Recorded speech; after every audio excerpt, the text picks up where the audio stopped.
this video tutorial, we are proud to announce that we have a robot with an attachment and they complete 5 missions in a row.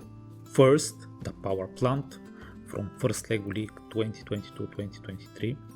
Then we go to the smart grid where we have to pull.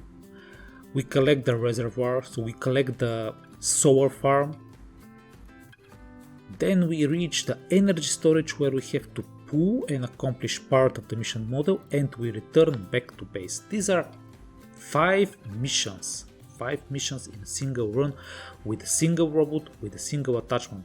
Yes, it's a complex attachment, but that's the point. It accomplishes 5 missions and it's really interesting and we can learn a lot from this attachment. Let's see it. Find this and more tutorials at FLLCasts.com.